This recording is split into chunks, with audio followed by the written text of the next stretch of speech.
We are Myth Vision. Welcome back to Myth Vision Podcast. I have a special treat, and I mean that. This is going to be highly intellectual, engaging in history, really getting to the bottom of some ideas. And so with that being said, I have a special guest, and that is Dr. Peter von Sivers. Is it Sivers, or am I saying it correctly? Sivers, yeah. Sivers. Correct. Welcome to Myth Vision. How are you? You're welcome. Thanks for inviting me. Thank you. I want everybody to know he has an academia page. Please go jump on that. I actually joined academia as well. So I have a profile. He has a profile. You definitely want to go there. Many publications he has written, and some of the stuff we're going to talk about today, you will find on his academia to dive much deeper into the data. I do want everybody to know as well that you have credentials at, Salt Lake City, Utah, but you actually are an emeritus university professor on history, but not only Middle Eastern history, like world history, if I'm not mistaken, right? That's right, yeah. So you know a thing or two about history. Okay, I'm a historian, a full-blooded historian, yes. Is there anything I missed in terms of your education that you might want to highlight for our audience? Yeah, well, I as you probably recognize from my accent, I'm originally from Germany. I studied in Munich and got my PhD there at the university. But I came already to the United States in 1968, where Gustav von Grunebaum invited me to UCLA. And since at the same time, I also found the love of my life and got married to an American who had come to Munich to learn German in order to prepare for her PhD at the University of Chicago. We got married and I started my career at UCLA. And so then I stayed in the United States. Congratulations. Not everybody finds the one. Okay. What piqued your interest, if I may, as we're diving into this? Why the origins of Islam? Why was that fascinating to you?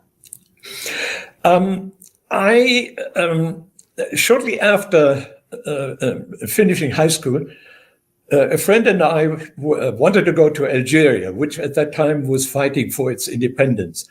It was impossible to get visa, and obviously it was even more difficult to get into a war zone. And so instead we ended up in Morocco. But it was so fascinating for me that when I came back to Munich, I studied then Middle Eastern studies, history, and Islam. And so that's where it all began. Wow. Well, thank you so much for that. And I hope our audience will go down in the description. There is an episode specifically that caught my attention about Dr. Sivers. You want to check it out. It will be linked down in the description, where he gives a lecture on Islamic origins. Some of this stuff may or may not be mentioned during the episode today, but maybe there's going to be stuff we talk about that isn't mentioned in this lecture. So if you really want to take a deep dive, I really recommend you check that out, and any of the other links we have down in the description that will be there, so you can go check out the material. With that being said, today's discussion is about the backstory of Islam, the world in which Islam was born in. And to start with, I would like to have a look at the two superpowers at the time, Byzantine Empire and the Persian Empire. So let's begin with the Byzantine Empire. If I may, this is a map, just so people can kind of get a visual idea on the map what it would look like. You see the Persian Empire to the east. You have the Byzantine Empire. Constantinople's right here. You see it in the middle. Can you tell us more about this empire? When was it formed? How long did it last for? And who was the emperor during the time of what we call Muhammad? Yeah. Well, so the Roman Empire, we actually have to call it, and scholars are debating forever when one should call it Byzantium or Byzantine Empire. I usually make the transition at around 610, when Emperor Heraclius came to power. And he was, of course, the one who was beaten by the Arabs when they conquered between or in the early 630s. And so at that time, then I say, okay, it was Byzantium. And the reason for that is that Heraclius made himself a Christian king, no longer a Roman Empire. So he changed his titles and so on. So the Roman Empire, of course, was initially pagan, but then became Christian in the waning years of the 300s. And so in the 400s and 500s, Christianity then expanded everywhere. And so including also in Syria and a good portion of Arabia and so on. So by the time, let's say the mid 500s, which would be the period where I seriously begin to look at what happened there, so that we can then understand half a century later the beginning of Islam. So in the mid 500s, the Roman Empire, everybody called it the Roman Empire. Even later than the Arabs who conquered called it Rum. And that is, of course, Rome, and stood for the Roman Empire. So it's only we scholars who call it Byzantium from about 610, or well, some call it already Byzantium in the 500s. However that may be, I mean, that's not important. The important point, however, is that in the mid-500s, in a fierce Christological debate was raging throughout the Roman Byzantine Empire concerning, when I say Christological debate, concerning what exactly was the crucifixion, who was killed on the cross, and the person on the cross, Jesus, did he suffer or did he not suffer? And so there were some Christians, we have to say, of course, when Christianity became official in the Roman Empire, there were fierce theological debates, including the nature of Jesus and so on. And then, of course, from Nicaea and later Chalcedon on, there was an Orthodox Christianity. Let me call it Chalcedonianism, or the Chalcedonian Church. Chalcedon is a city in Anatolia where these doctrines were defined and then officially pronounced. So the debate in the mid-500s was the Jesus who was killed on the cross. Was he entirely divine? That was the position of the Physites, or because that's a very technical term, which I don't want to define. So we are not going into the natures of Christ very deeply. Let's say the Jacobites, after Jacob Bardeus, who was a proselytizer in Syria, converting the Arabs to Christianity. So we should be sure, and I do not believe at all that there were still pagans in Arabia. So there might have been lots of Arab tribes who were not very Christian, perhaps, but what else is new? How many real Christians are around today? So there's no point in quibbling about this. Arabia was Christian. Okay, so the Jacobites were the majority, and they believed they were what is called theopaschites. In other words, Jesus was nailed to the cross, but because he was, let me be a bit cavalier now with theology, he was God on earth, okay? So he was entirely divine. He had only one nature that was divine. That's what the Jacobites said. And so when he was crucified, obviously God suffered and died. That was considered to be scandalous, and efforts were made then, both in the official Christian church of the Byzantine Empire, and then also among a group condemned by those who believed in the full divinity of Christ. The so-called Eastern Syrian Church. Later they were called Nestorians. So let me call them Nestorians, even though it's anachronistic. They believed, let me briefly describe their position. They believed that Jesus had two natures, one divine, one human. And when Jesus was nailed to the cross, only the human Christ suffered and died. The divine Jesus obviously couldn't, because God cannot be nailed to the cross, obviously.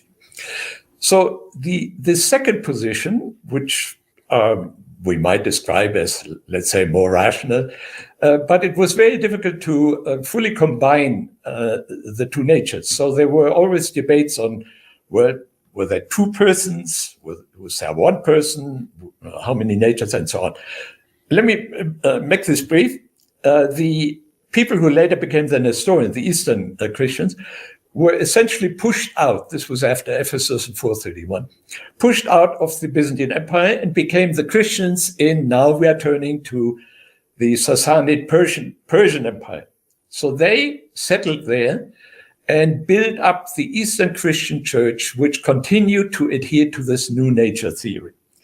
Now, again, long story short, in the course of the 500s, when these fierce debates broke out over the nature of Jesus, the main antagonists were, on one hand, the Jacobites, who believed in the single divine nature and therefore in God's suffering on the cross, were opposed by the Easterners or Nestorians, who said, no, Jesus had two natures, and it was only the human nature in Jesus that suffered and eventually died on the cross.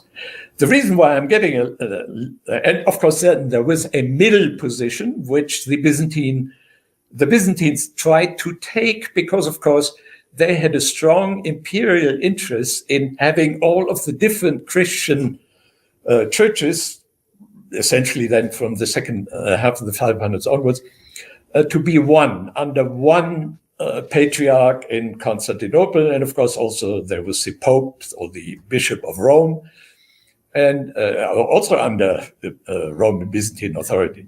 If I may, just to poke in as we go, because some of these images I have are related to exactly what you're talking about here. So it was the capital was Constantinople. This was the church, just so everybody knows, in Constantinople would have looked like back in the time during Muhammad, of course, without the minarets. So if you look here, good that you took the minarets off, so that one has an impression of the Roman Byzantine period. Exactly. And this right here, obviously, as well, I just want to show an inside look at that same church. Here you have the Christ, right? Jesus on the ceiling. And then this is one of the famous paintings we see images on Google when we're looking up Jesus. We've all seen this, I think. This is inside that very church. The art is absolutely fascinating there. So I want everybody go ahead. While you have this image, let me point out, maybe one really would have to get close and look at the face. But the face is half human and half divine, if you look very carefully. What? So in other words, one half of the face expresses some of the suffering that Jesus experienced on the cross. The other one was the divine Jesus, who, of course, did not suffer on the cross. So here you have a visual presentation, a representation of this. That's the position that Chalcedon took, which is essentially that of the Eastern Christians, but not entirely so. And the reason why I mentioned this is now that the Jacobites were outraged in the course of and I say this deliberately, in the course of the 500s, and I want to get a little more into the details so that this becomes clear. Mm-hmm. They were outraged that both the Chalcedon, the church that tried to compromise between the two, well, let's call them extreme positions, God being entirely divine and God being half divine, half human. The fierce debate in the second half of the 500s was then culminated then in a figure, John of Tella, so he died in 538. He denounced the main person of the Eastern Syriac Church by being another Judas. So in other words, he betrayed the official Christian position according to which Jesus was crucified, according to which the Jews crucified Jesus. Now, we know better, of course, any careful reading of the Gospels makes it clear that the Romans were the ones, not the Jews. But of course, the Jews were sympathetic to the Romans taking Jesus essentially off their hands. That's the situation. Now, this John of Teller denounced Nestorius by saying he is the new Judas because he dares to say that the Jews did not kill Jesus. And therefore, he is just absolutely scandalous in the Christian church because we all know that the Jews killed him. So that was the position, the polemics of the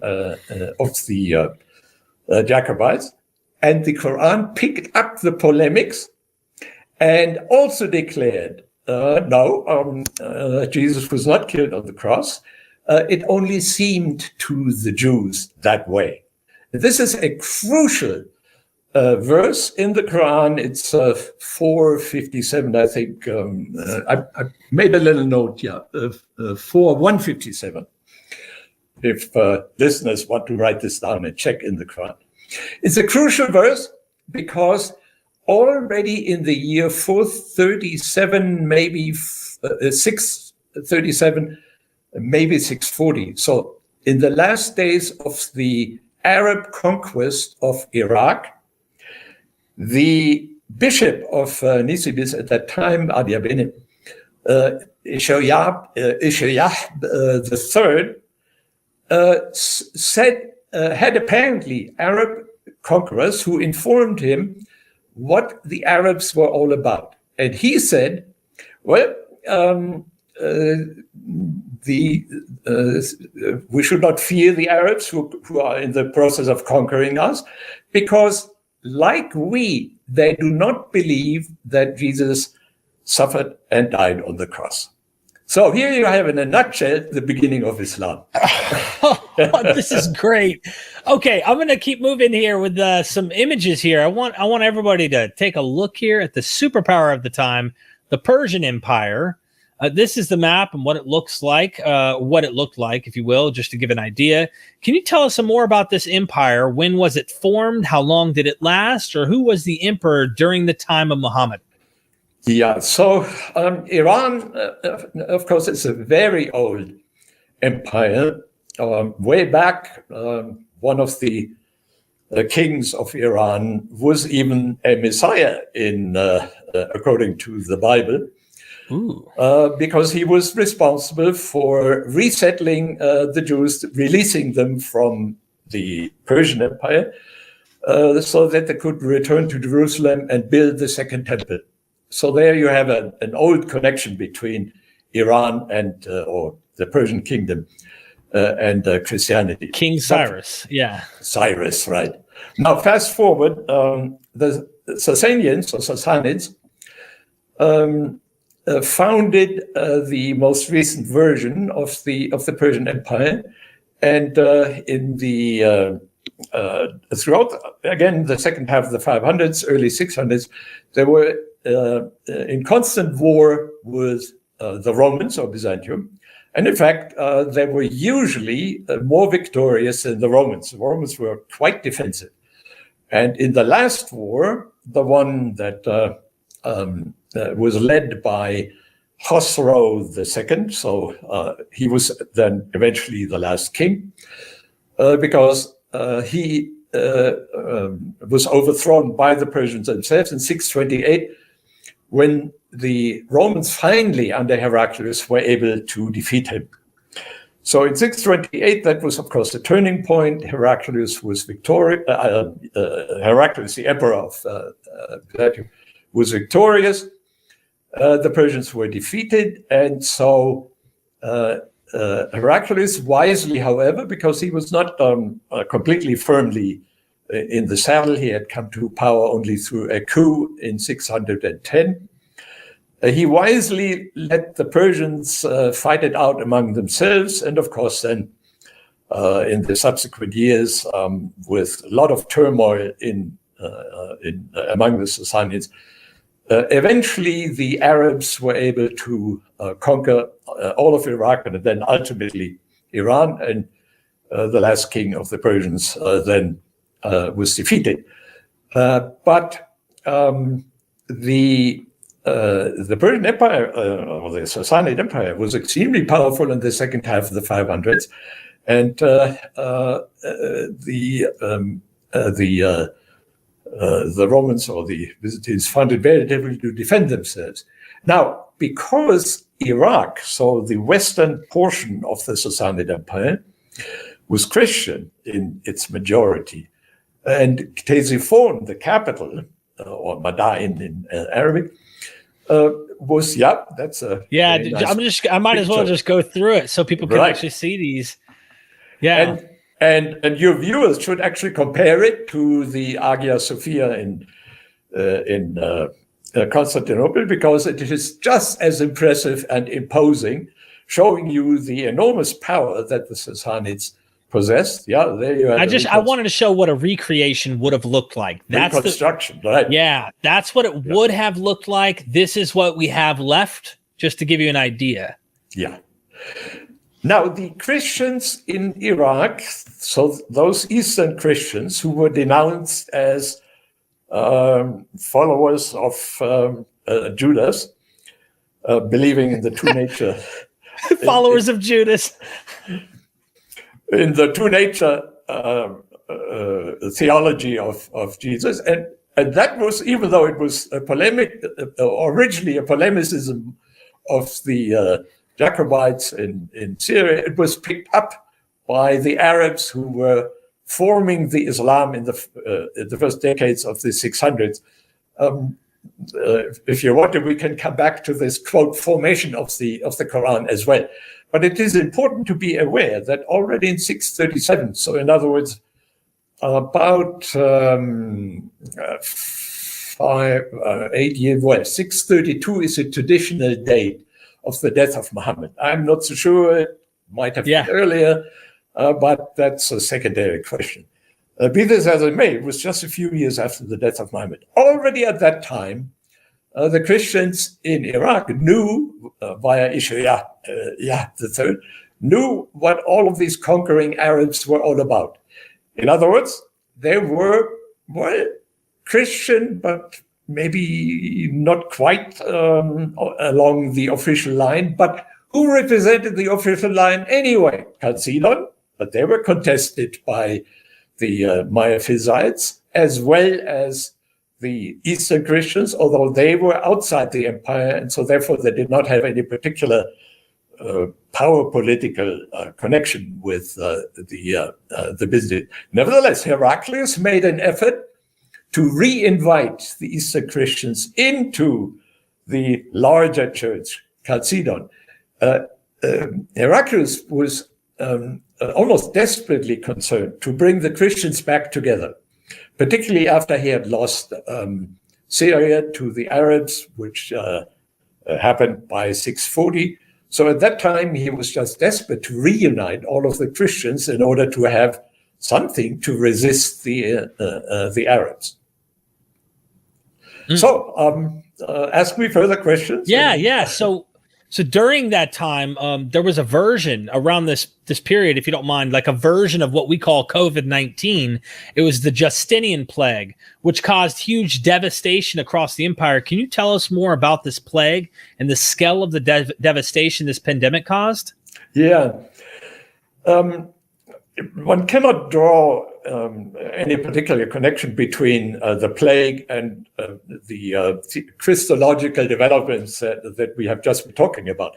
Nevertheless, it happened at the time of Justinian, and Justinian was also, like Heraclius, already at that time, so 550 years or 70 years earlier, very concerned about either keeping Christianity together or getting all of the Christian denominations back together. And so it was right in the middle of his tenure that the Justinian plague occurred. We are still not exactly sure from where it came. Belief now is, so here I'm putting on the hat of the world historian, so to speak. Okay.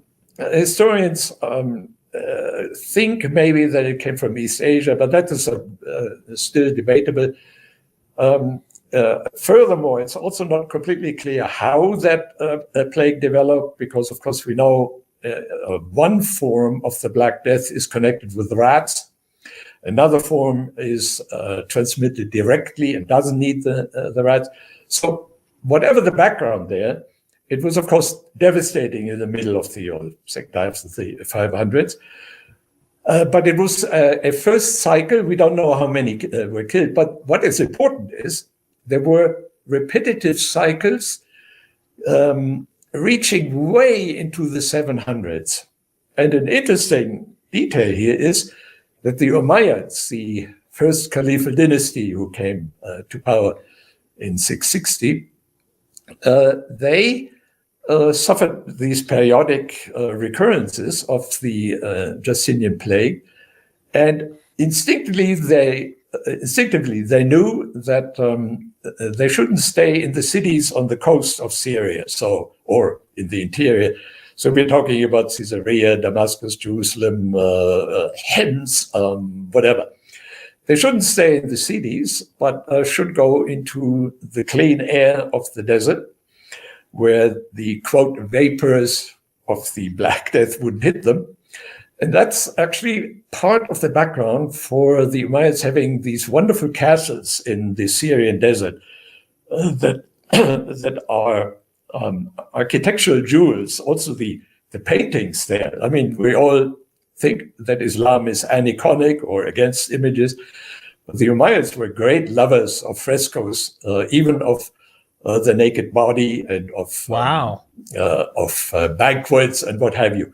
So that's the result of the recurrent cycles, so every 20, 30 years.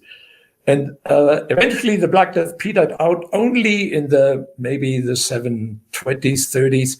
So we can assume that the overall population in Syria and in the Eastern Mediterranean it was considerably reduced. In fact, this Black Death actually reached also as far as Western Europe. So it was quite devastating. Wow. Okay, so now we're getting back into zooming in from world history back into what's going on with this development. And I actually, it wasn't too long ago, interviewed Dr. Michael Penn. I don't know if you know. Oh, yeah. Okay. So we talked about this, and he mentioned the largest church in the Middle East was the Church of the Syriac Christian, and they within themselves had different sects. So if I can, I'd like to show a few examples of like these different kinds of sects. And I might have a hard time pronouncing this. You can help me here. But the monophysitism, is that how you say it? Monophysitism. Monophysitism. Yeah. And what is this doctrine? What are they teaching? Okay. So here we are back to what I was talking about a little earlier, the Jacobites. So the monophysites in Syria were called Jacobites. Okay. They were also predominant in Egypt, and there we call them also monophysites. I prefer the term miaphysites, rather than mono. Maya means one. Mono is already a sort of a compromise that was concluded at the beginning of the 500s by Severus, who was Bishop of Antioch. He was inclined toward this reconciliation that Justinian wanted to bring about. And so there were periodic efforts by the emperors and the patriarchs of Constantinople to bring those monophysites or miaphysites or Jacobites. These are all identical. Right. Just like the Saracens and the Arabs. And exactly. Okay. Yeah. And the Tayyai, by the way. And so there we go. So the periodic efforts by the emperors to bring those monophysites or miaphysites back into the fold, but then the miaphysites always resisted very strongly. And sometimes they were, or most of the times, they were aggressively opposed to both the Chalcedonians, or the main imperial church. That would be these people. It seems on the far left. Two unified natures. Chalcedon, to the far left, yeah. Okay, let's stick with this picture for a moment. Yes. I try to avoid this business about two natures, one nature, and so on, by saying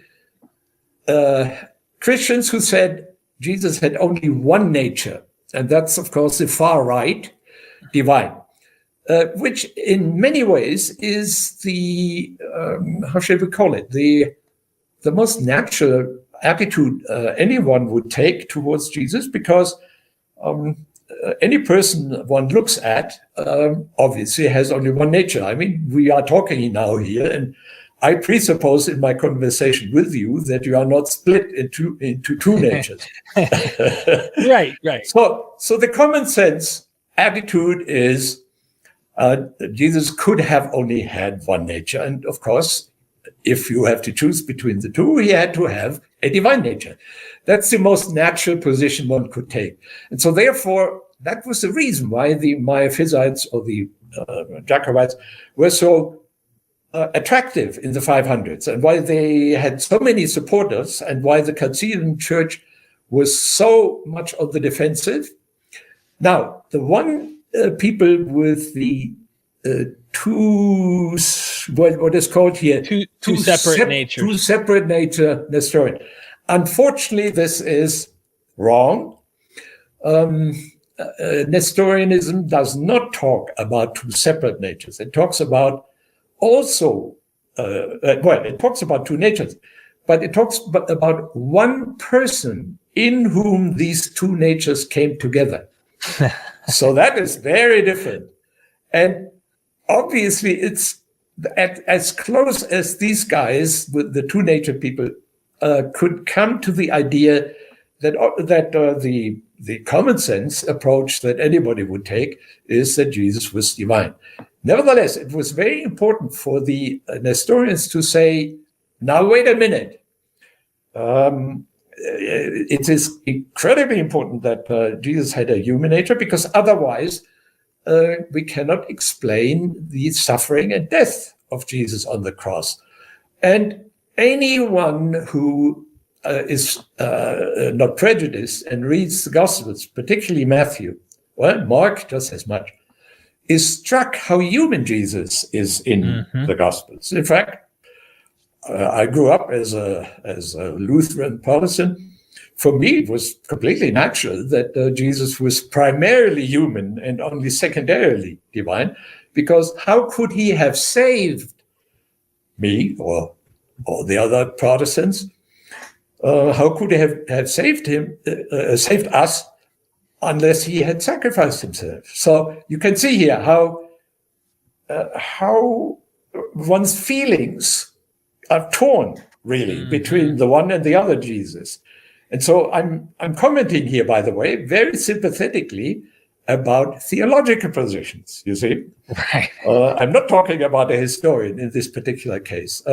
I'm talking here about very neutrally about why it is that we, on one hand, want to be Jesus, to be human, but on the other hand, why it is also very important that he is divine. Now, back to the 500s, because the Miaphysites or the Jacobites were so aggressive, we can say, in an overall sense, there was a development in antiquity. So from 30, when we assume Jesus was crucified, 32, 70, when the Jewish uprising was violently suppressed by the Romans and all of the Jews were driven out of Jerusalem.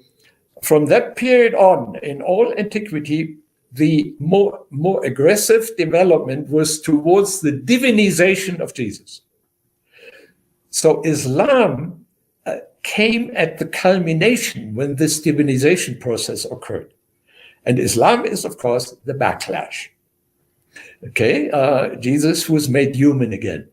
Now, the Nestorians were the ones who had engaged in the backlash already much earlier. But they were, of course, driven out into the Persian Empire. And so therefore they were ineffective in the Byzantine Empire. That is why the Jacobites and Miaphysites were so powerful in Syria. And it is very clear, and I cited this issue, at the beginning with this famous verse already in 437 that indicates there was an awareness of what is called theopathism, that is, God died on the cross and suffered before he died. That position was victorious, really. But Islam is a counter-reaction to this. So technically, if I may, I'm a lay person. I really just barely am scratching the surface here, and I'm wanting to know if I'm right. So this gentleman here, Heraclius, who is like literally desperate, decides he's going to reach over to the eastern side, or really it's the western side of the Persian army or empire, where this is the king who gets end up usurped and whatnot, and get these, what we keep calling, let me get this image back up here, the Miaphites.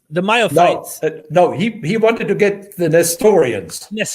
Okay. The middle, even though this isn't completely accurate, it's still, he's trying to get the Nestorians to come back. And so there's all of this theological war going on, but also political. You can't divorce the two. They're one and the same. And here is these Arabs who are actually going along with it's a reaction to divinity, to the point where, no, he is not a son of God. No, he is not God. God is not, do not make Jesus God at all. So it's reactionary, completely reactionary. Exactly. Yeah. Wow. So this is what my, by the end of the year, I hope I will be finished with the manuscript of my book. That is where my book begins. And that is why if I'm maybe proud for a moment of my research, that is why I think I have something important new to say that no scholar who is writing at the same time, and particularly the scholars whom you have interviewed, because in many ways they are also trying to present a new picture. Mm-hmm. And I'm definitely presenting a new picture, and so that's what I'm after. Wow. Okay, let's keep going, because there's so many good things. I have so many questions.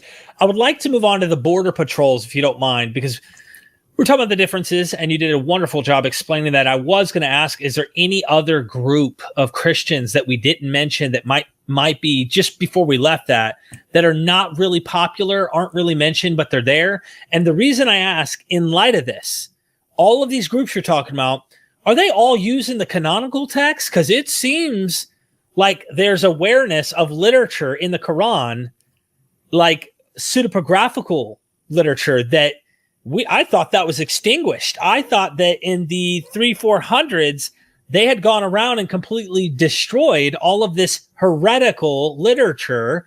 But I'm seeing Jesus turn clay birds into life. Like, what's going on? Is that literature still around? And what groups of Christians maybe are reading this? Oh, yeah. No, that literature was definitely around. You're right, of course. Once Christianity was adopted in the Roman Empire, so the late 300s, and once the great proselytization conversion efforts of the Christian church had been completed, and that was in the course of the 400s, the Christian church, the Chalcedonian church in Constantinople, was successful in suppressing literature that it considered to be unorthodox. So whatever the patriarch and the emperor decided did not fit into the canon was suppressed, and it went underground. But of course, there were lots of Christians in the East who continued reading them, continued even writing such so-called questionable texts. There was then also the Judeo-Christians for a while, that is, Jews who nevertheless recognized Jesus as the Savior, but continued to practice Jewish customs and laws. So all of this went on, and we should be very much aware that the Orthodox dictate, so to speak, by the emperors and the patriarch in Constantinople was by no means successful. And so that is quite understandable. But let me mention also, since you asked a little earlier about, is there any other Christian group that is of relevance? Let me mention it. And that is, again, this is new. Nobody has really written about it. We were talking earlier about Justinian and the Justinian plague. Justinian, as I said, was, I exaggerated, it was desperate, but we want I get the point. we want to make it a little livelier here, to bring the Christians together. So he dictated a piece of liturgy, which is called the Thrice Holy, Holy, Holy, Holy, which is sung in the regular liturgy of Chalcedon. Well, the middle verse was at the behest of you can see here again how important the Miaphysites were. At the demand, not behest really, I mean, they were really insistent on this. It was changed, and this middle liturgy was sung, Holy, Holy, who was sacrificed for us. Now, if you listen to that liturgy, it means God was sacrificed, suffered and was sacrificed on the cross, because God is the holy, holy, holy, holy God. So the middle verse, therefore, then, officially in the Chalcedonian church from Justinian onwards, had to be sung that way. So, just in passing, we are not talking about highfalutin two nature and one person and what have you theologies. And this is so unfortunate because you cannot really represent it accurately like your graph showed. It's not very accurate. So I want to bring it down to earth. The people in church, when they went to Mass, either daily or on Sundays, literally sang that God on earth, so to speak, who was Jesus, was suffered on the cross and died. That was sung every day. Now you can see here why the reaction of the Muslims was so visceral, because later on, because of what I call the backlash. Because, of course, in the late 500s, early 600s, when everybody had to sing it that way, including Chalcedonians, we have to be aware that that some of the bishops and monks of Jerusalem were vehemently opposed to the singing of what is called the Trisagion, the Holy, Holy, Holy, with the middle verse. So in Jerusalem, there was a furious resistance in the clergy and among monks. In the 620s, early 30s, Bishop Sophronius is very crucial here, the one who actually turned the keys of Jerusalem over to Omar, who was the caliph at the time, conquering it. So they were furiously opposed to the singing of the God is divine and suffered liturgy. So we have actually a complication here in Jerusalem. And I'm saying, yeah, that was picked up by the Arabs of southern Syria. So here we are turning to something we haven't mentioned yet, and that is the Christians of southern Syria and adjacent northwestern Arabia had a capital, Petra, of course famous for its the ruins which one can visit in Jordan.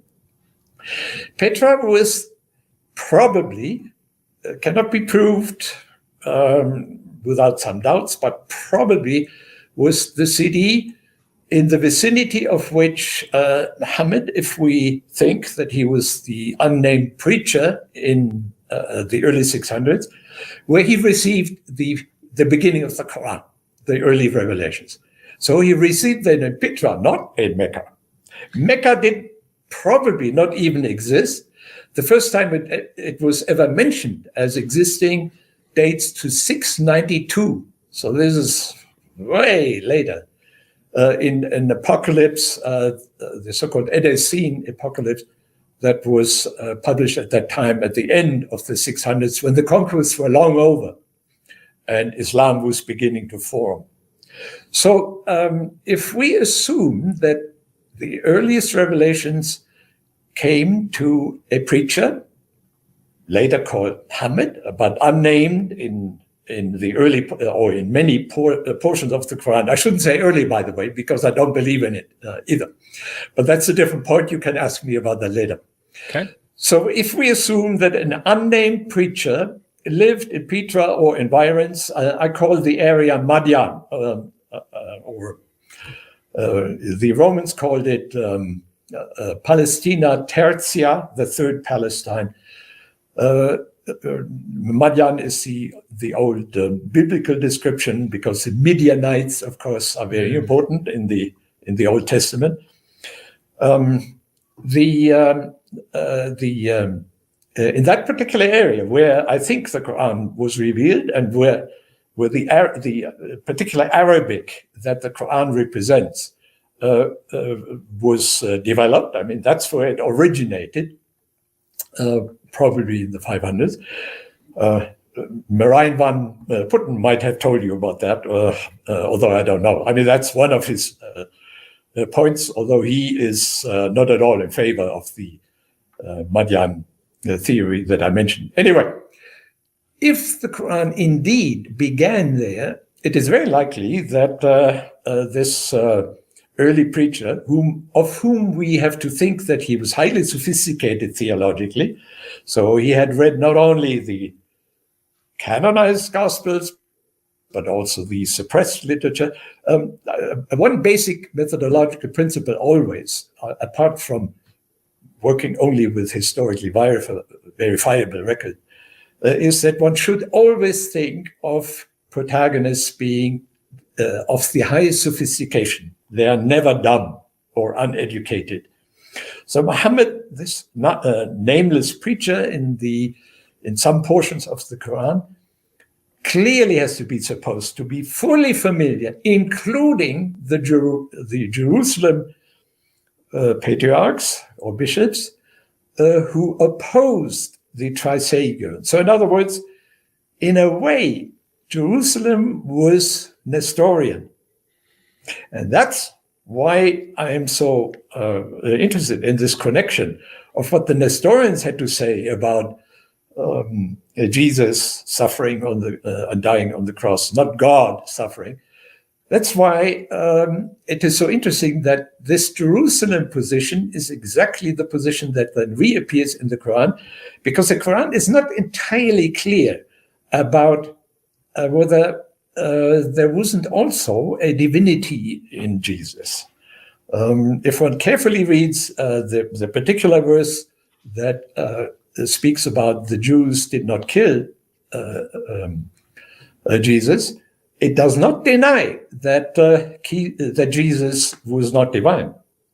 It merely says the divine Jesus couldn't be killed, and that's why the Jews were wrong. So that's a completely different position.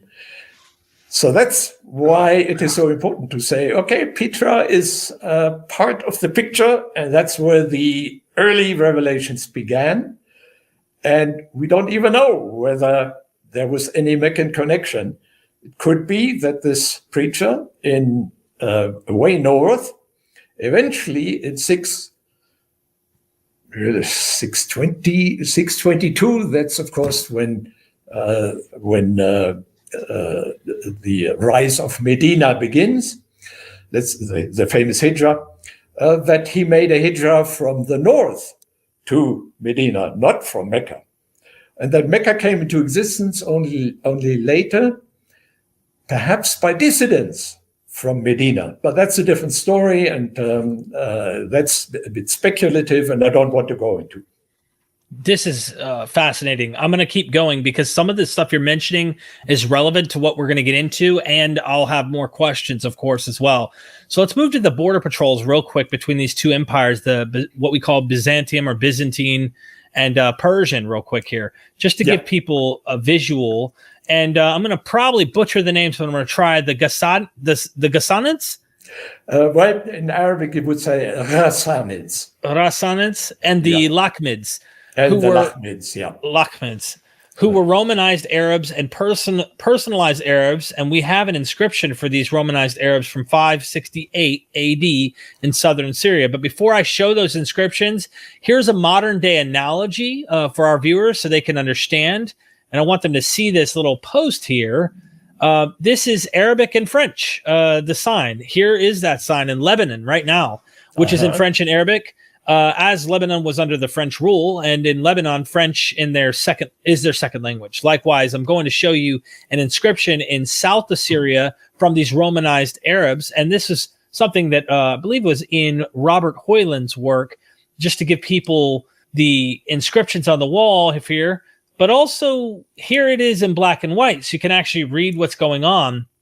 And you can see on the left the inscription in Greek, and on the right in Arabic. Can you tell us more about these Romanized Arabs, the Ghassanids, if I will? When were they formed? How long were they around for? Who was their leader during the time of Muhammad? Yeah. Well, the long centuries of war between the Roman Empire and the Persians, of course, required that both empires had to think about how would they fortify their borders in order to discourage either side from attacking. And so initially the Romans built, of course, the famous limes, Limes. There is a scholarly debate about how much the Romans thought of it as being a defensive bulwark. I don't want to get into this, too specialized, but let's say it was sort of a buffer area where there were lots of forts and, of course, also well-built roads where the Roman soldiers could march and so on. So that was the initial way of defending themselves against the Persians. The Persians, because they were usually the attackers, before then they were beaten back, they did not build a huge fortification. They relied right from the start on the so-called Lakhmids. And they were Arabs who were then, of course, Christianized. They became the Nestorians, about whom we have been talking before. So they had a capital there, Hira, which is right there on the western border today of Iraq, where actually the Sassanids encouraged the emergence of a kingdom. And so the Lakhmid kings were quite powerful. And in the course of the 500s, again, we are talking here about Justinian. Justinian was the decisive person there, although he was not the first one who made that decision. Justinian decided that it was too expensive to maintain the limes because he had to have troops in these fortifications, in the watchtowers. Troops had to be stationed there and exchanged. They had to be paid, etc., etc. So he decided that it would be probably much cheaper to turn over the defense, similar to what the Persians did with the Lakhmids, to the Ghassanids. So the Ghassanids emerged in the course of the 500s, but when Syria became Christianized, the Ghassanids became Jacobites. Here we are again with the Monophysites. And so they were a defensive force whom the Romans supported, gave important titles to. They became what is called phylarchs. And eventually, even in the middle of the 500s, they became kings as well, or were called that way. And let them fight it out among themselves before then either the Persians or the Romans would have to interfere with their own troops. So that is what happened also in the second half of the 500s. And it's extremely important, this development, because, of course, it helped the Christianization of the Arabs, But again, you see, I'm insistent here. It's not just that they became Christian. It's that they became Miaphysites. And the Quran is forever attacking the Miaphysites in it. So you can see here, this is this backlash phenomenon that I mentioned a little earlier. The Quran speaks about what is called in Arabic mushrikun, literally meaning those who associate God with other beings. This is simply the Arabic term for the Miaphysites, because you see, Muhammad was a preacher when he received his revelations. He was just like the people who went to church and listened to or sang the Trisagion. He did not write theological treatises. He wrote a homiletic text collection. In other words, he preached it to the Arabs in probably Petra or environs, Midian, as I said a little earlier. So anywhere there in northwest Arabia. He preached it to them, and the Ghassanids were the ones who were the mushrikun, who associated other beings with Jesus. So the Quran is really a backlash against the mushrikun, those who add people to God, and that means Jesus and the Holy Spirit. There is no Trinity. That is the strong backlash position that you find represented in the Quran. Wow. Okay. So we got the Lakhmids and the Ghassan. It's like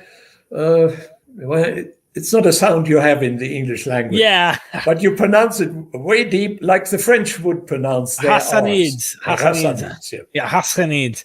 Okay. They played a role in the rise of Islam, as you said. Did their military learn skills from the two superpowers, Persia and Rome? I know this is probably a silly question, but a lot of Islamic biographies, the Arabs are seen as kind of the underdogs who were up against these two superpowers, and their victories were because of God, right? And like I talked about before the show, I'm looking to not deal with the theology, but unmask and figure out like what actually was on the ground, that God was on their side, but that they did it all by themselves. It's almost like when we read biblical narrative where it's like, it seems like the Israelites just sometimes even just stood there and God did the war for them. Hard to believe that this is true, but did they actually join forces? Like, did they have help with them from these other superpowers or potentially from other people in their wars and conquering and stuff? Oh yeah, the Romans used primarily foot soldiers. They had, of course, also their cavalry, but the Ghassanids were practically only cavalry. And so they were a very useful supplement to the Roman army, and that's why when they fought, they were very proud. In fact, they were so proud that in 580-81, the Romans even decided, the Byzantines even decided, well, we have to cut these Ghassanids down a notch or two. And they ended the phylarchy. Usually historians interpret this as a major mistake that the Byzantines committed, because it allowed the Lakhmids to develop their superiority in the years after the 580s. Nevertheless, they remained critical, the Ghassanids, critical all the way up to Heraclius when he began in 610 the War of Liberation from the Persians. They were enrolled and played a major part in this War of Liberation that Heraclius led.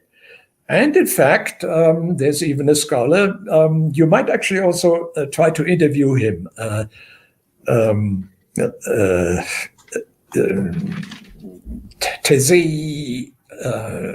Tommaso Tesei, Tesei is his last name.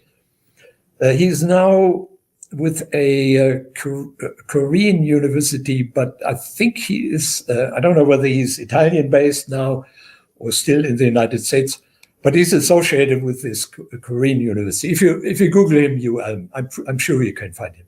So Tesei is his last name, Tesei, Tommaso, Thomas. Oh, okay. He has written quite a bit about this critical role of the Ghassanids. He thinks that they were very important for this. Have you come across this famous verse according to which allegedly, in quotation marks, Muhammad, okay, the nameless preacher, issued a prophecy shortly before the Hijrah of 622, that the Romans were victorious now, that is in 628. When I say a prophecy is always issued after the facts have happened. Okay? Ex eventu. Exactly. So he prophesied that initially the Persians would be successful, but ultimately the Romans would be victorious. This verse, as I said, allegedly a prophecy, is always taken as meaning that the unnamed preacher, Muhammad, predicted that eventually the Romans would be victorious. And so therefore, the implication is the people in Mecca were sympathetic toward the Romans and not the Persians.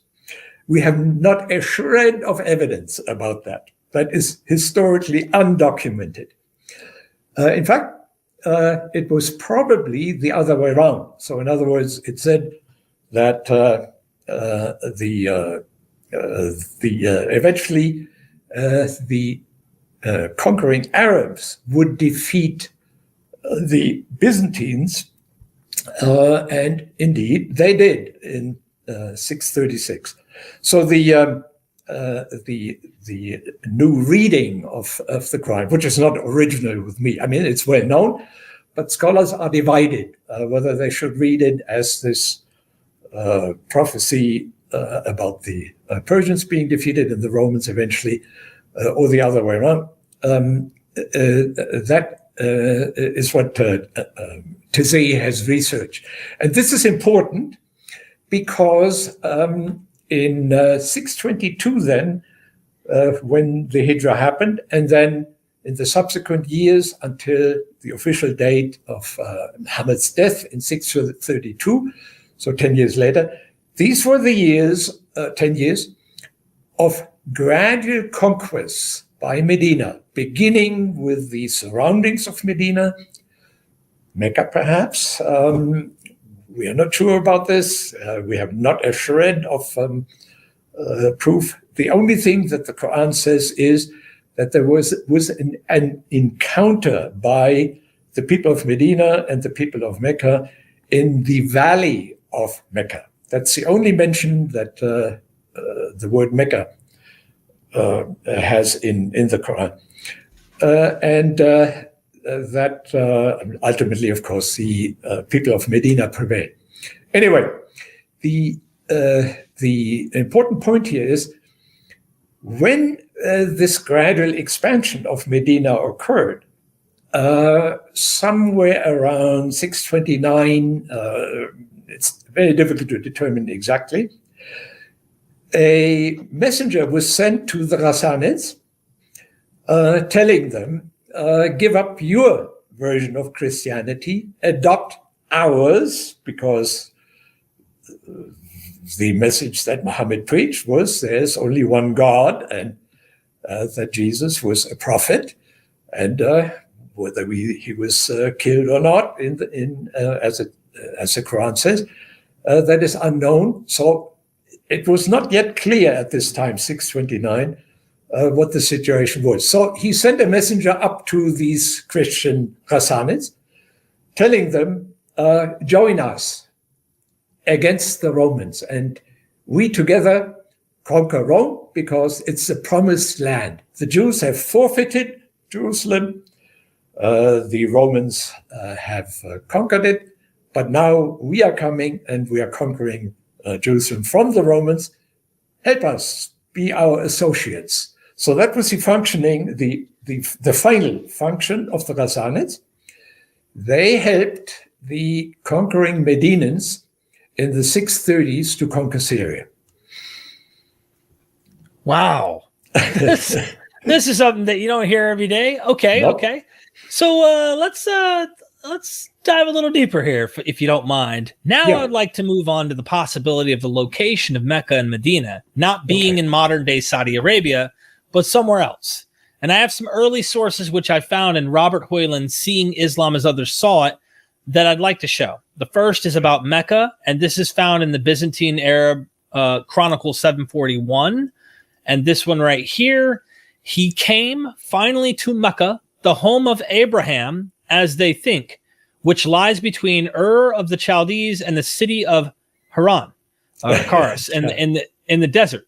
So, if I may, where exactly is the location of Mecca as described in this chronicle? And here's a map to give you kind of something to maybe go off of. Yeah. Do you have an idea, or? Well, let's see here. I know you got to get the glasses on. Get my glasses, yeah. The map actually shows Hira, to which I referred a little earlier. Mm-hmm. That was the capital of the Lakhmids. Right. And as I said, the Lakhmids were, well, let's be loose here in one's nomenclature, Nestorians. So the ones who believed in the half divine, half human nature of Jesus. They did not play any direct part in the whole conquest. So it's only the Ghassanids, to whom I referred a little earlier, because they participated in the Medinan army in the 630s in the conquest of Syria from the Romans. Okay. I just switched maps to maybe give you a better, because the names are there, the Ghassanids or whatever, and the Lakhmids. On the left or western side, you see the Ghassanids are the top left western part of Saudi Arabia, if you will. Yeah. Okay. So back to this quotation that you showed me in the Chronicle of 741, which is very important because we have, for these early years after the completion of the Arab conquest of Syria, no reliable sources for the Arabs. We have only Christian sources commenting on the conquering Arabs. And there, by the way, we are opening also an extremely interesting chapter about which you might want to ask me later. But this chronicle where you mentioned this quote, shows that the Christians of this period who reported about it, now the Chronicle of 741 is already a chronicle of 40 years after the first mentioning of Mecca. I said earlier, we don't have any proof that Mecca existed during the 600s. It is mentioned once, but only in the Quran, only in the form of in the valley of Mecca. So that does not mean that there was a city or a sanctuary. We only can indirectly conclude that perhaps there was a sanctuary because the valley of Mecca was the place where the Quran says that the Medina people met and were about to battle the Mecca people, but God interfered and withheld the Meccans from attacking because they were also sympathizers for Muhammad in Mecca, and therefore he didn't want to have any blood to be spilled. That's essentially this particular verse that I'm referring to. Okay. That's all we know. So we know about Mecca then eventually through this Edessene apocalypse, 692, and then subsequently, and this source of 741 clearly shows it, Christians knew that there was a Mecca. Now, the Christians of the 600s who commented on the conquering Arabs after 640 knew nothing about Mecca. A first inkling that there was something going on there, way south, north of Medina, came only in 683 when there was a counter-caliph who disputed the power with the Umayyads, and he allegedly was in this place in the south, but it's not named, where there was a sanctuary. So we know that there was a sanctuary in the south, north of Medina. That's about all. And Hoyland, who showed you this particular source, was a bit late here. 741 is already way beyond the original emergence of Islam. So that's when we can say, okay, at that time, yes, there was a Mecca, there was a Medina, there was an Umayyad Caliphate. It was the dominant one in the Middle East, and so on. And Hoyland has written quite a good book about it. I'm using it quite a bit, but he nowhere goes into the details about the Miaphysites, the Nestorians, etc., etc. So let's probe a little deeper here, because I also have a description of where the Arabs were located from a Frankish chronicle written in 650 AD, where exactly is the location of the Saracens is described in this chronicle. So let me show you that.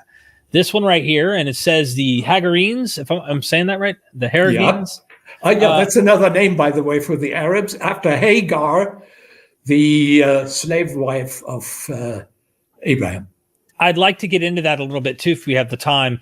The Hagarenes, who are also called Saracens, which were also the Arabs, a circumcised people, which quite interesting as well. That kind of tells you something.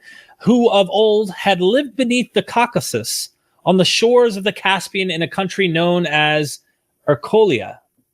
And yeah. I think I figure I just show the map again to give you, is there a way to describe where that would be on this map? Or maybe I go to this map.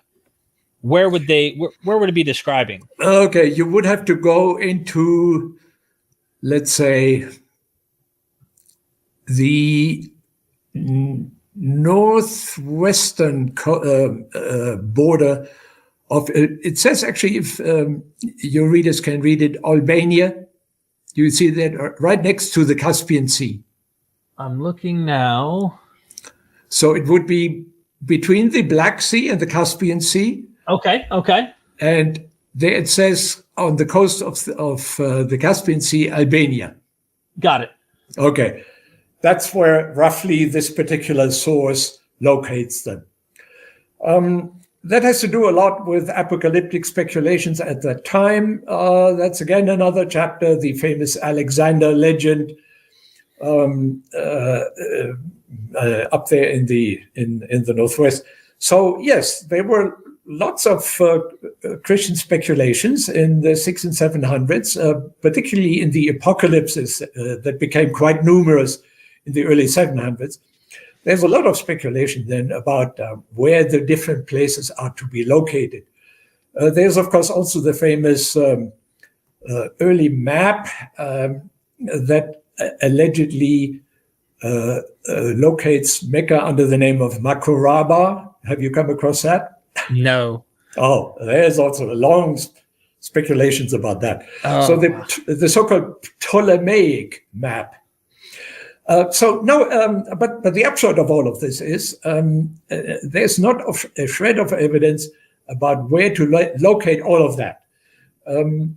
Very vague knowledge in the 600s. I'm at the point now, also I published, or in the process of publishing 2 articles on this. Even though the Arabs had completed the conquest of Syria in 640, nobody knew at that time that these conquering Arabs had a person by the name of Muhammad who was their prophet. They knew the name Muhammad, but they always described him as a king or a military leader. Perhaps he was. Shoemaker is making a big point of that Muhammad was allegedly alive when the beginning of the conquest in Syria occurred. But Shoemaker is, in my opinion, dead wrong when he says that there was already a text at that time, perhaps 634 or maybe following years around 640, the famous or infamous Doctrina Jacobi. Did he mention it? Yeah, we've talked about it. Yes, sir. Yeah. That mentions the Prophet Muhammad, but there are very good reasons to say the Doctrina Jacobi does not come or was not composed in these early years, in the 630s, but instead probably between, let's say, 670, 695 in Carthage, because Carthage during these years, 670 to 695, was hanging on to the city by their fingernails to save it from the conquering Arabs. That's when it was written. Anti-Judaism was extremely powerful in the course of the 600s. And did any of your viewees mention Sebios? Yes. The bishop? Okay. Yes. I have great doubts about him. That text, of course, comes from the 660s. He mentions Muhammad, but he does not say he was a prophet. That's very important. If I may, just for the sake of the show, just so everybody understands, here it is. Good. For the first time in Armenian, someone talks about Muhammad and mentions him by name and says a little bit about what he did. Sebios himself was talking about the events around the year 630, which was before Muhammad had actually died. Sebios gives a surprisingly accurate account of Muhammad's background and teachings. Translating from the Armenian. At that time, a certain man whose name was Mahmet, which is the usual name for Muhammad in Armenian, a merchant, as if by the command of God, appeared to them as a preacher. Now, Muhammad gave them laws, namely, not to eat carrion, not to drink wine, not to speak falsehood, and not to engage in fornication. Is that Thompson? It is. Okay. Yeah. I'm using his translation. Well, he had, of course, colleagues also in the process of making Sebios available. His edition or translation of the text is extremely important, and I use it all the time, and I find it very helpful. What Thompson doesn't mention is Sebios can be doubted because he is, of course, the one who says that the Arabs conquered Jerusalem because they considered it the promised land. And I mentioned it briefly earlier in our discussion. My feeling is that he wrote that, or that he, let's put it in quotation marks, invented that particular aspect of his description of the rise of Muhammad and the Arabs, which, by the way, is embedded also in an apocalyptic thinking. Sebios thought that the world would come to an end very soon. That in these last times, the Arabs were destined by God to conquer Jerusalem because the Jews had forfeited it, because they killed Jesus. The Romans had lost it because they lost the war. Heraclius was defeated. We now, the Arabs, the Arabs, Sebios, of course, talks about the Arabs as an Armenian. Armenians, by the way, were Miaphysites, very important here also to consider in this whole attitude that Sebios took, because Sebios was very anti-Jewish. So in my opinion, he invented this entire story about the promised land. And one has to be very careful about proving it or making a good case for it, because actually the Quran is not very clear about why the Arabs conquered Jerusalem or what they exactly wanted to do with Jerusalem once they had conquered it. Sebios and the Jews, of course, were of the opinion that the Arabs wanted to rebuild the temple for a third time, I guess, or whatever. The Arabs knew what they were doing. As I said, they were not only anti-Miaphysite, also anti-Chalcedonian, except Jerusalem, which I mentioned is this exception because of the Trisagion. But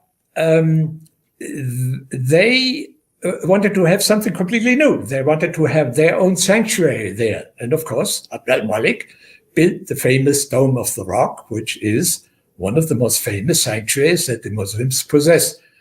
And one should not mix it up with a temple. It was a sanctuary that possibly could have been a pilgrimage center. Gerald Horting, whom you should also, by the way, interview if you have a chance. Hawting. He has recently written a very interesting article where he wonders whether the Dome of the Rock wasn't supposed to be a pilgrimage center competing with Mecca that was barely existing at the end of the 600s. You remember, 692 is the earliest date when Mecca was mentioned. So Hawting is also onto something very interesting in this whole origin of Islam debate. And Sivers, by contrast, even though the scholarship, of course, of Thompson is extremely important and valuable, Sivers can be interpreted in quite a few different ways than he was proposing. Wow. Okay. So that would be a little contrary to Shoemaker's apocalyptic approach, saying that. Oh, yeah. That, yeah. So you don't think that Muhammad was like an ends day prophet thinking that the end was going to happen? No. That is indubitable. But, okay. But there you are now.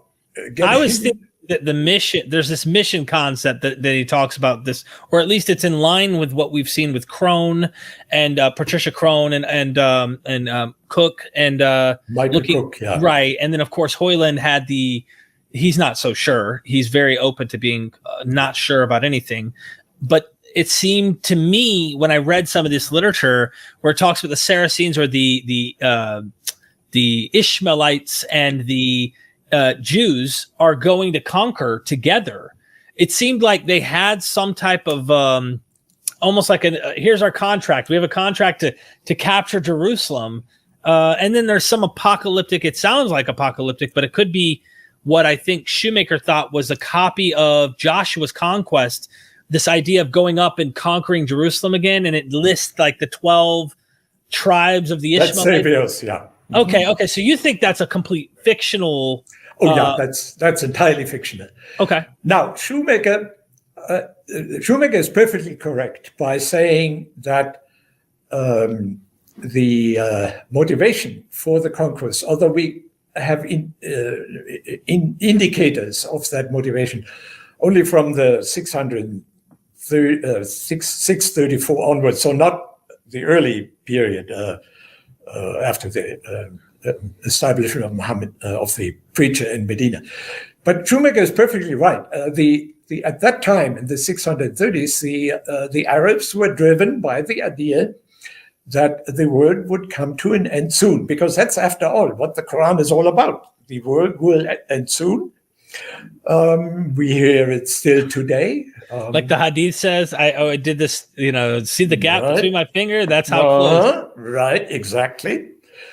And but of course, on the other hand, the Quran, the unnamed preacher is very careful. He never says it will happen tomorrow. It will happen very soon. Now, there you are entering something again new that is very important to take in, and that actually is something that Shoemaker, in my opinion, didn't consider sufficiently, and that is the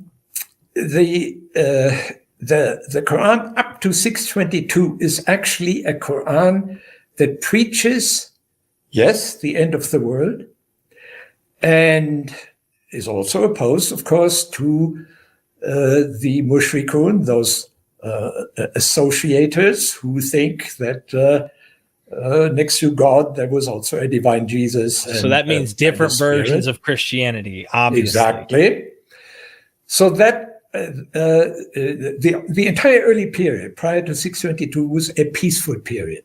So the preaching of the end of the world was, be patient. Let me help, the unnamed preacher. Let me help to spread the message, because, yes, if the world ends tomorrow, you don't want to sin anymore. You want to repent. You want to ask God for forgiveness. You want to enter the kingdom of God when the eschaton, the end, comes. And that, of course, will be accompanied by horrible events. And we all know what these various earthquakes and splitting of the moon and whatever else there is. So Shoemaker is perfectly all right. That's what one calls eschatology. Mm-hmm. But where Shoemaker is not entirely clear, it was only in 622 that the peaceful preaching, okay, you cannot hit people over the head and force them to believe that the world will end tomorrow. All you can do is preach it peacefully and hope that the people to whom you preach it will be persuaded by what you are doing. And that is actually the great mass of verses in the Quran.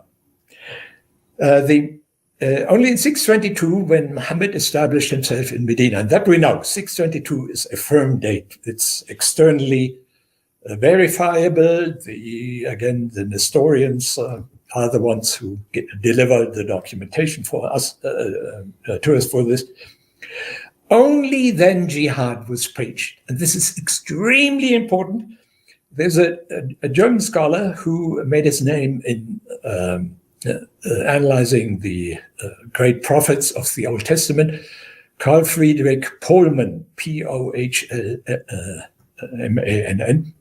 who just about 2-3 years ago wrote a very important book by saying the Quran actually consists of two major elements: the peaceful preaching, which makes up the great mass of the verses, and then in 622 the preaching of holy war, which is mostly concentrated in surahs 8 and 9, and that was a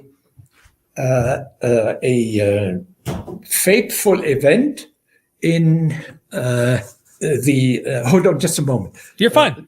Let me double check something that my wife just gave me. Listen, I've got a wife as well, and okay, she gave me some important information. Okay, so Pullman therefore then said, we have to presuppose that in the Quran that was formed essentially between the years, or up to the years, let's say the 60s, 70s, or whatever, that was the period when the composition of the Quran took place. So after the conquest, when nobody knew anything about the Arabs, that's the time when the Quran came together. That during that time, there was a fierce struggle between the so-called peace party and the so-called jihad party. And we can identify verses in the Quran where the two directly clashed. There is one, let me get my glasses and want to be sure that everybody knows about this. It's Surah 48, verse 4 and verse 74. If you read these two verses, you have a direct proof of the peace party, verse 4 in Surah 48, clashing with the end of the same Surah, 48:74, where the exact opposite is being said. What is being said in these two verses? The first one is, God will be pleased if you continue preaching, essentially. The last verse means, or close to the end, 74, means God will only be pleased, you will be a good Muslim only if you go on jihad. So there is a direct clash in the Quran. Pullman makes the point, there was a peace party, a jihad party, and they were battling it out during the years roughly 20s, 30s, 40s, 50s, until we have the first signs that there was a Quran in formation, probably in the 680s. Now, back to Shoemaker. Shoemaker considers only the jihad party. He does not consider the peace party in these whole events. And we should not presuppose that the peace party disappeared just because there was a jihad. And that's the important consideration that one needs to have when one deals with the alleged promise of Jerusalem to the conquering Arabs, replacing the Jews and the Byzantines. Real quick, when you mentioned the final compilation, if we will, of the Quran, what do you do with the palimpsest, the lower text? How do you address dating these? And I guess you would disagree with some of the others on this. No, you're well informed, by the way. Thank you for asking me about that. That is, of course, the period then the 680s, which I mentioned, when now we know it through carbon dating, although carbon dating always has the spread of years. You can never really decide. It's like exactly 50 plus or minus or something. Exactly, yeah. So let's say around the 680s. There is an upper text and a lower text. But I don't think that the discovery of these two texts has added terribly much. Yes, there are two versions, and there is eventually, of course, also an accepted version, but the discarded version, so to speak, in the palimpsest is not that different. Right. And so we have to say that probably much of the Quran was in existence at around that time in the 680s. Okay. Let's move on to something else. And I got a couple more questions for you, if you don't mind. We have a modern day map of Iraq, and we can see that there's a Yathrib there as well. If we add up everything, do you think the original locations of Mecca and Medina are up in the north in the region of Iraq? Here is that map just to kind of show. You probably won't be able to see the text. Really small print here, but it is very north. It's like up there toward Iraq. Did you want to make a quick comment on that? Do you think that... No, there are often repetitions of particular names that appear in various places. Okay. So that is very unlikely. So we can be. I think the Quran is pretty clear here, and also the early sources, because the Quran are Christian sources, because we don't have the Arab sources from the 600s. Medina is very clear. It's mentioned, Yathrib, sorry. Medina is, of course, the Islamic name for the same city, the city of the Prophet. Right. Medina and Nabi. So Yathrib is an old oasis. We have reports about Yathrib in existence already,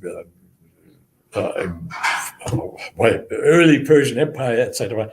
Right. So there's no doubt about that. So Medina is well established, and that it emerged as the place of jihad preaching. You see, that's where we only get hold of this unnamed preacher calling himself 4 times then in the Quran in the context of jihad. The name Muhammad appears only in these verses of surahs 8 and 9 that deal with jihad.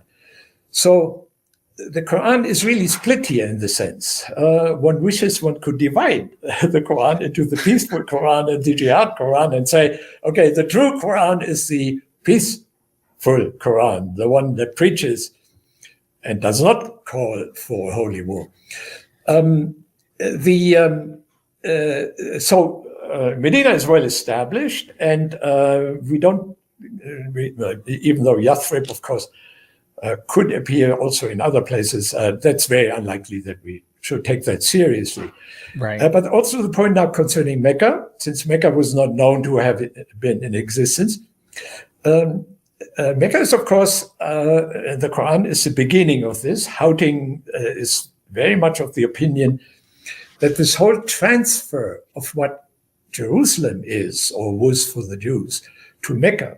So in other words, it's a pilgrimage place. One circumambulates the sanctuary in Mecca. One runs between Safa and Marwa back and forth because one repeats or commemorates Hagar's search for water for the young-born Ishmael, and so on. That is, of course, a conscious transfer of everything that once took place in Jerusalem to Mecca. And that is, of course, the Islam that we know today. That Islam, however, is not the Umayyad Islam of the 600s and 700s. It's the Islam of 750 and the Abbasids, who then made Mecca the center of Islam. And they are the true creators of the Islam that we speak about today. So, but at that time, jihad was long over. Right.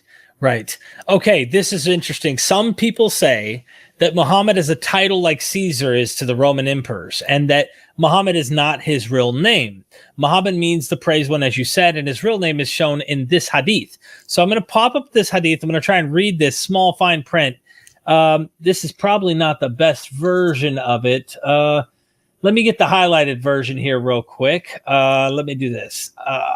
Sorry, forgive me for 1 second while I get this actual version that has the highlight, because I want people to be able to see what I'm doing here. Okay, I got this, and I am about to pop it up here now. I actually went and added the highlighted part to make it visible for anybody who's watching this podcast to be able to see. It seems pretty obvious to me there's something going on here. Okay, so I'm just going to read the lower part here, and I might butcher names here. Abu Sufyan then added, when Heraclius had finished his speech and had read the letter, there was a great hue and the ori in the royal court. So we were turned out of the court. I told my companions that the question of Ibn Abi Kashfa, the prophet Kamsha, the prophet Muhammad has become so prominent that even the king Bani al-Asfar Byzantine is afraid of him. And this is in a hadith. So is that another name for the prophet Muhammad? Yeah, the red-skinned people, the Bani al-Asfar. Okay, that is the so-called Islamic tradition. Right. The Islamic tradition began probably in the 670s, 80s. Again, we are talking here about decisive events at the end of the 600s, where we then have sources that we can be talking seriously about. So at that time, we are talking there now about a generation of people after Muhammad who are maybe the grandchildren of the people who lived at the same time and were his companions of Muhammad, or maybe the great-grandchildren. Now, we cannot presume that those grandchildren, great-grandchildren, remembered anything accurately. Right. Even if they were serious and did not want to invent. Now, we have to bear in mind, of course, there was great competition among the people who, when they were conquering, to be the most glorious, the most victorious, the most successful, what have you. And so this so-called Islamic, this Islamic tradition that came into being is extremely unreliable. We cannot determine what is genuine and what is not, what is invented and what might be serious. Yes, there are esteemed colleagues in the field who say, well, in cases where the traditions contradict each other and where later traditionists went with, let's say, one version and rejected the other, that the rejected versions is perhaps closer to the truth. Well, to a degree that is debatable. But overall, the Islamic tradition is extremely unreliable. And this whole business about Abu Kabsh is merely one example. There are other names as well that were allegedly given to this unnamed preacher. But we have to bear in mind that the Quran, you see, this is one of the very attractive parts of the Quran. The Quran deliberately is vague about anything historical. So when I mentioned a little earlier this business about Petra being the place where the first revelations happened, the Quran uses the word al-Qara, which literally means mother of the villages or mother of the towns. Now, officially, the Islamic tradition, later than Islamic theologians, said, that's a clear reference to Mecca. And so ever since, still in modern scholarship, it's believed that means, that particular verse in the Quran means Mecca. Well, Petra was conquered by the when the Romans conquered and defeated conquered Syria. They conquered, of course, also Petra. And shortly after that, in 114, I believe. 114 of the Islamic. No. Or you're talking about 114 AD? Okay, because that's AD. Two calendars here. It's like right. Okay. At that time, so this was after the Romans conquered, of course, Palestine. This is before Jerusalem the wars in 130 or whatever. This is in between the wars that are happening in Jerusalem. Okay. It was customary for the Roman emperors to give elevated titles to some of the cities that had been conquered in the Roman Empire. So Petra received the title of metropolis. Well, if you translate metropolis, it means martyr polis, polis, mother of the cities. And that's exactly what the Quran says. In technical terms, it's a kalk, as we say. So in other words, the unnamed preacher took the name of Petra, mother of the cities, translated into Arabic, and that's what Petra is. There is another indication that actually we are not wrong. It's not a misinterpretation, because in other verses, there appears the word Rakim. I don't know whether anybody has mentioned that to you. I don't know about it. Rakim. It's allegedly the name of the dog of the at the entrance of the cave. In accompanying the so-called Seven Sleepers, the Church of Ephesus. You are aware of I know about this, yes. Okay, yeah. There's got to be a genetic, mimetic connection between the Quran and the earlier Christian tradition. Right.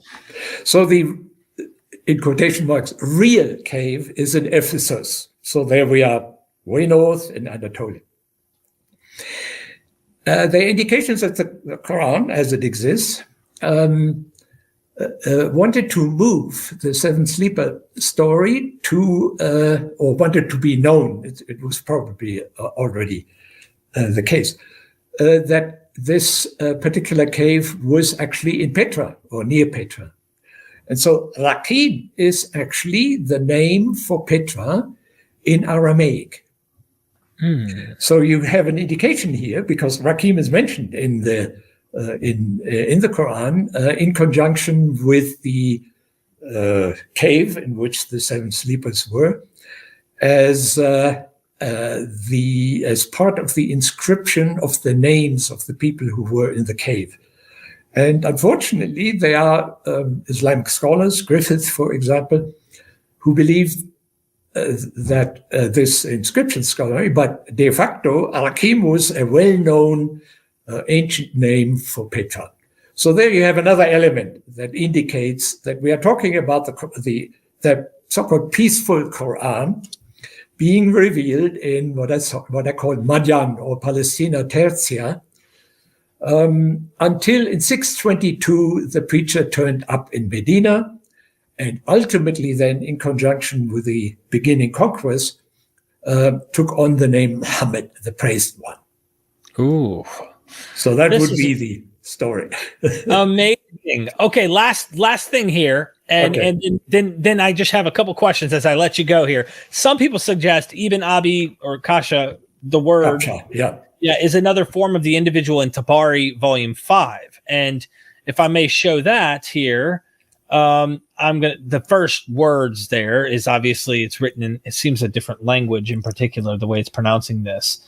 But as governor over all Hira and the other former territories of Al-Numan or Numan. Yeah. So I didn't know if you thought they were the same person or if that was okay. A very different one. Kisra is, of course, the name for Khosrow II. Nu'man was the last Lakhmid king. And that's an interesting little detail. When the Romans cut down the Ghassanids and made them lower level defenders, so to speak, of the Byzantine Empire, although not so low that they wouldn't be still faithful and help Heraclius in the reconquest.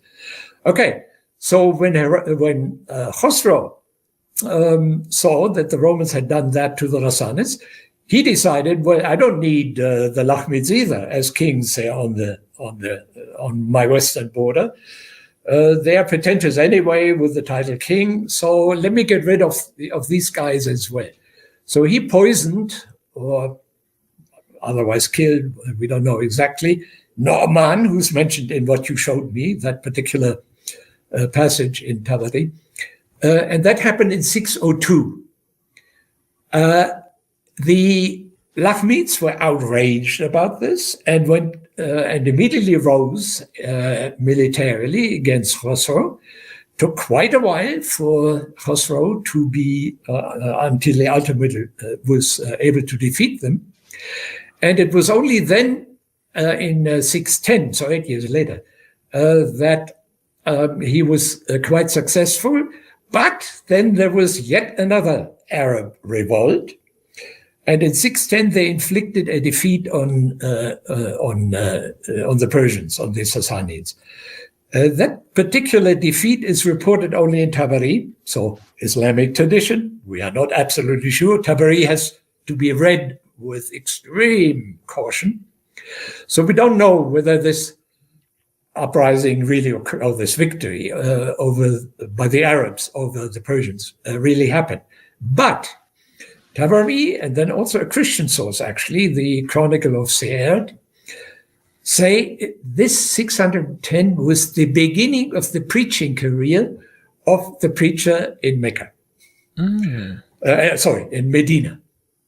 Yeah. So you have an interesting connection there between the Persians, Ghassanids, and the Lakhmids, and so on, in the early 600s.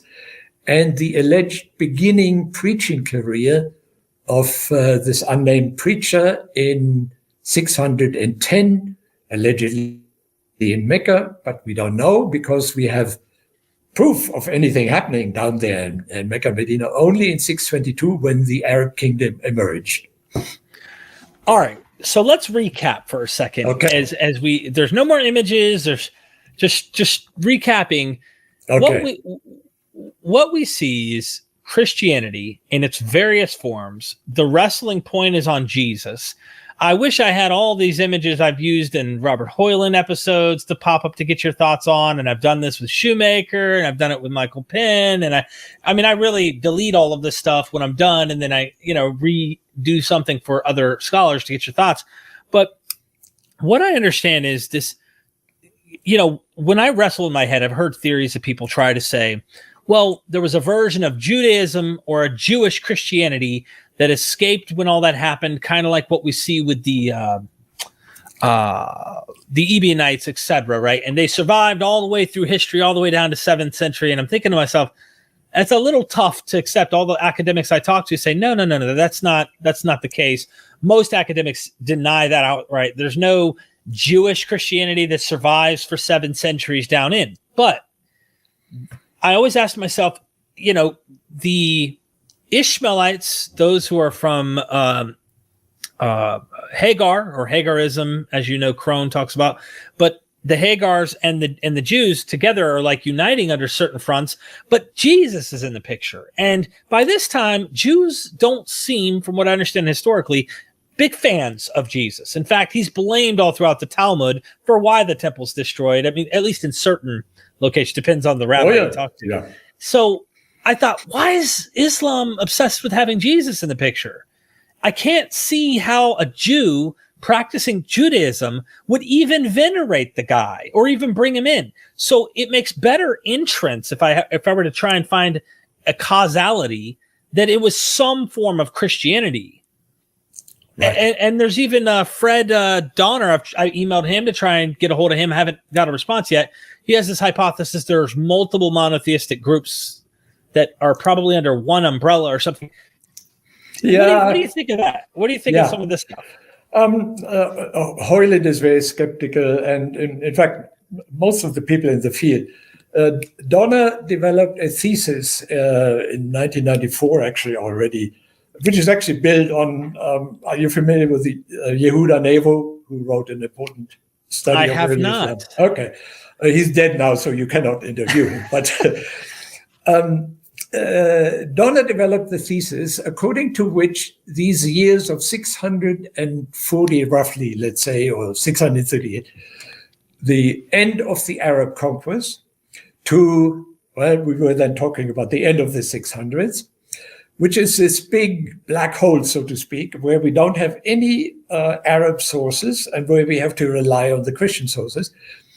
Donner's argument there is precisely because there are no Arab sources, because the Islamic tradition is so doubtful. And he's willing to admit that now. And in an earlier phase of his career, he actually worked almost entirely with Islamic traditions. So he argued now that these 50 years roughly, this half century that is the black hole, was the period of an ecumenic Arab conquering society. So in other words, there were these Arab conquerors, but they did not think anything about Miaphysites or Nestorians or Jews.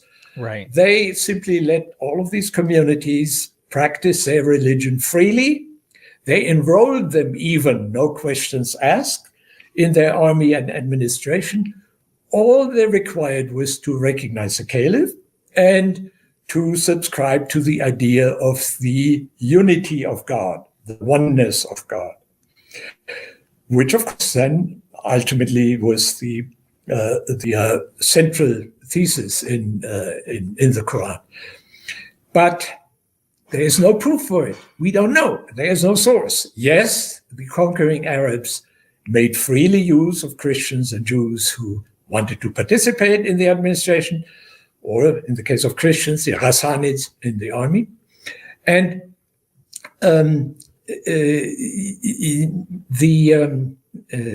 that doesn't prove anything about what they believed or didn't believe.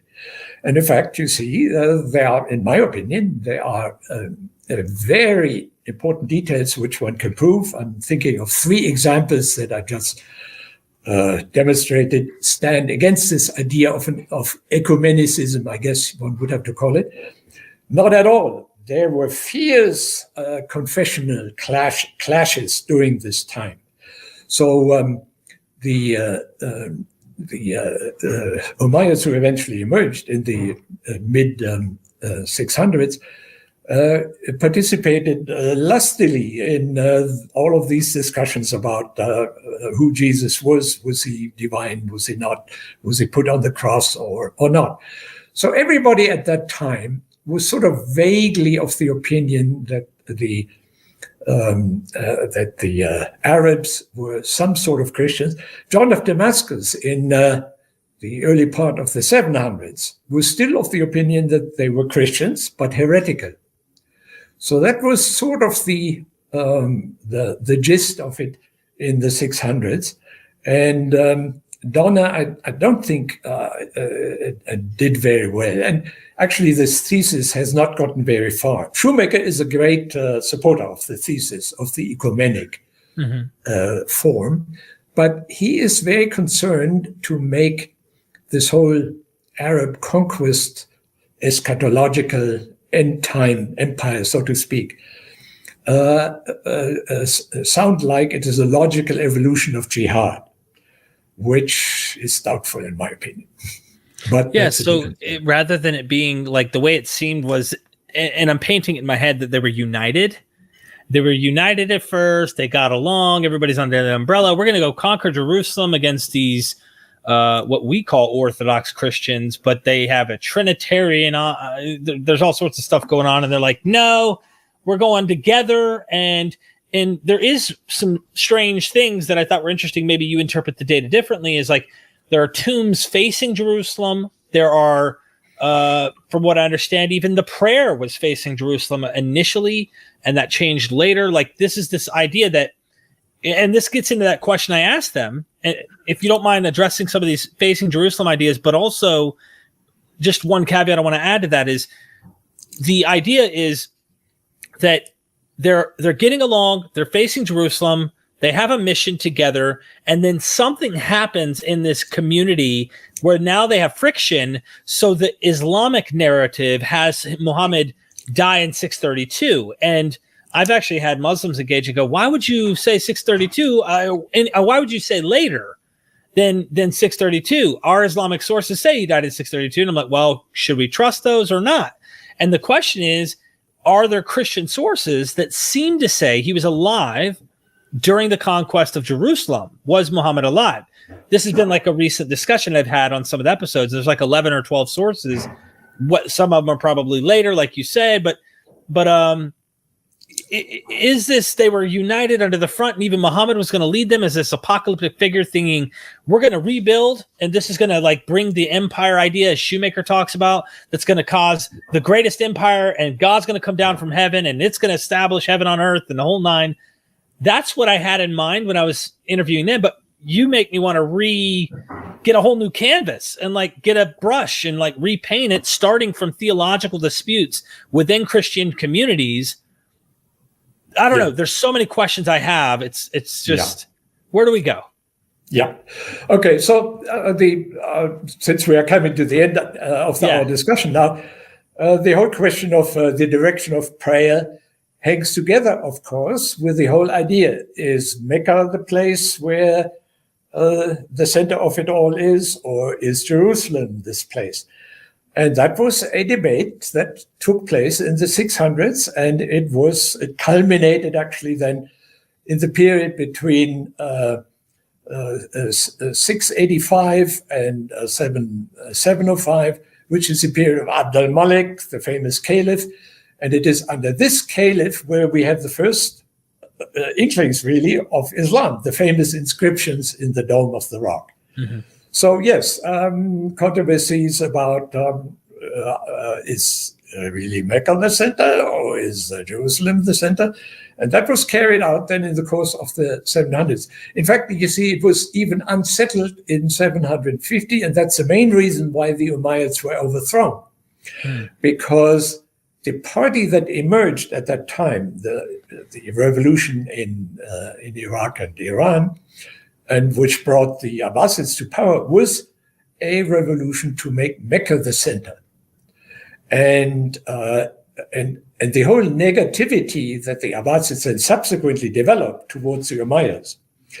And then that's why there is now the scholarship on the Umayyads to rehabilitate them, so to speak. Hoyland is a great promoter of this idea. All of this has to do with these fights in the emerging Islamic tradition, the emerging Islam, over the proper direction of prayer, the proper way of performing all of these rituals. We didn't touch, for example, on the parallel and competitive pilgrimage with Mecca. That's the pilgrimage to Arafat and Mina, these are places outside, and that's where the famous throwing of pebbles against the devil occurs, about which I'm sure you are familiar. I've heard of it. Yeah.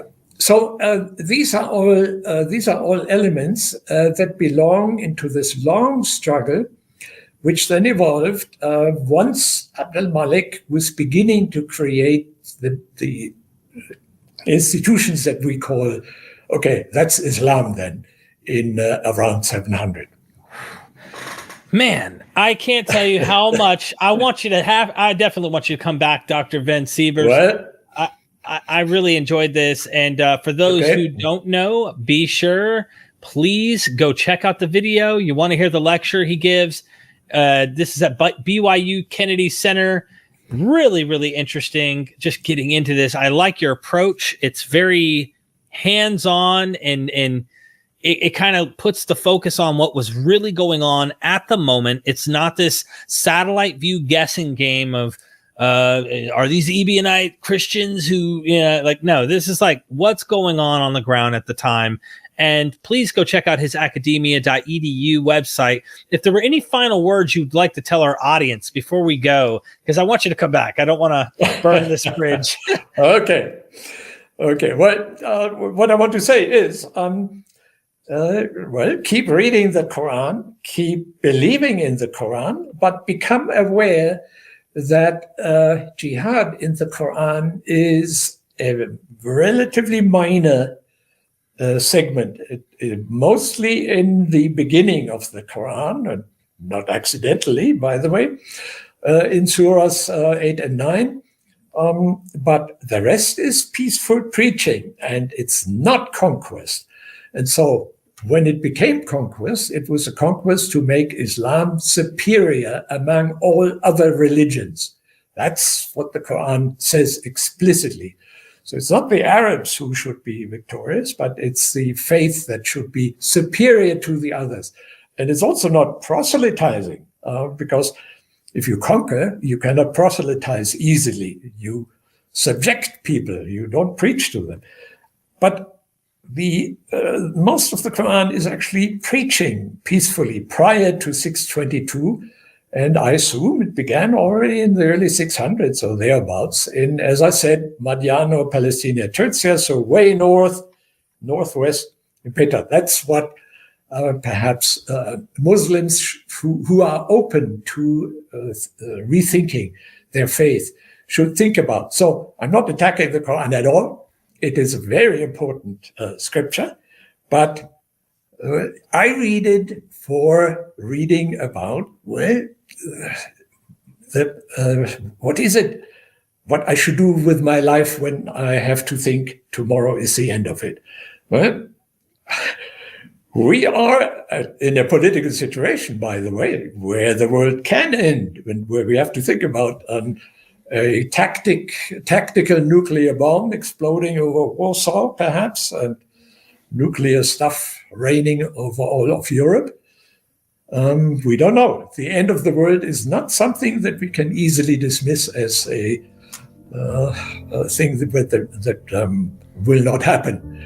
So that's what the Quran is really about. We should take it seriously, and that is not something that we should poo-poo. Well, thank you so much. I really appreciate your time, your information, and never forget, ladies and gentlemen, we are Myth Vision.